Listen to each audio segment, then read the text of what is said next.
ఇక గల్ఫ్ దేశాల్లో నెలకొన్న ఉద్రిక్త పరిస్థితుల నేపథ్యంలో ఆంధ్రప్రదేశ్ స్పీకర్ అయ్యన్న పాత్రుడు బహ్రెయిన్లో నివసిస్తున్న ప్రవాస తెలుగువారి భద్రతపై ఆరా తీశారు. బహ్రెయిన్లోని అమెరికన్ నావెల్ బేస్పై ఇరాన్ దాడులు చేస్తున్న తరుణంలో అక్కడ ఆందోళనకల పరిస్థితులైతే ప్రస్తుతానికి నెలకొన్నాయి. ఆంధ్రప్రదేశ్కు చెందిన సుమారు 50,000 మంది వరకు బహ్రెయిన్లో వివిధ రంగాల్లో ఉద్యోగాలు చేస్తున్నారు.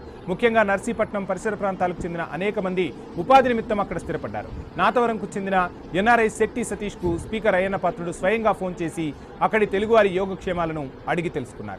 ఇక బహ్రెయిన్లో ఉన్న తెలుగువారంతా అప్రమత్తంగా ఉండాలని, స్థానిక ప్రభుత్వ సూచనలు తప్పనిసరిగా పాటిస్తూ సురక్షిత ప్రాంతాల్లో ఉండాలని స్పీకర్ సూచించారు. ఎటువంటి ఆపద వచ్చినా ఏపీ ఎన్ఆర్టీ ద్వారా రాష్ట్ర ప్రభుత్వ సహాయం అందించేందుకు సిద్ధంగా ఉన్నామనే భరోసా కల్పించారు. అవసరమైతే అక్కడి తెలుగువారిని సురక్షితంగా స్వదేశానికి తీసుకురావడానికి కేంద్ర మంత్రి రామ్మోహన్ నాయుడుతో మాట్లాడి తక్షణ సహాయక చర్యలు చేపడతామని హామీ ఇచ్చారు. ఈ కష్టకాలంలో తమ బాగోగులు తెలుసుకుని అండగా నిలిచిన స్పీకర్ అయ్యన్న పాత్రుడికి బహ్రెయిన్లోని ఎన్ఆర్ఐలు ప్రత్యేక కృతజ్ఞతలు తెలిపారు. 50,000 మంది ఉంటారా తెలుగు కమ్యూనిటీ.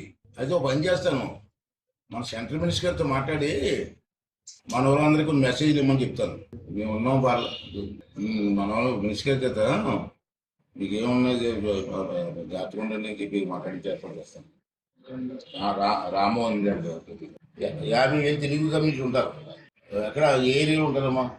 బ్యారెన్ బీ కదా, బ్యారెన్ కంట్రీ.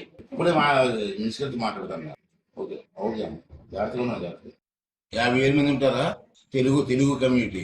అయితే ఒక పని చేస్తాను, మన సెంట్రల్ మినిస్టర్ గారితో మాట్లాడి మన వాళ్ళందరికీ కొన్ని మెసేజ్లు ఇవ్వమని చెప్తాను. మేము ఉన్నాం మన వాళ్ళు మినిస్టర్ గారి చేత మీకు ఏమున్నది జాతర ఉందని చెప్పి మాట్లాడి ఏర్పాటు చేస్తాను. రామ్మోహన్ గారి 50,000 తెలుగు కమ్యూనిటీ ఉంటారు.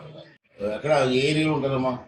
బ్యారెన్ బీ కదా, బ్యారెన్ కంట్రీ. ఇప్పుడే మా మినిస్టర్తో మాట్లాడతాను. ఓకే అమ్మ, జాగ్రత్తగా ఉన్నా. 50,000 కమ్యూనిటీ.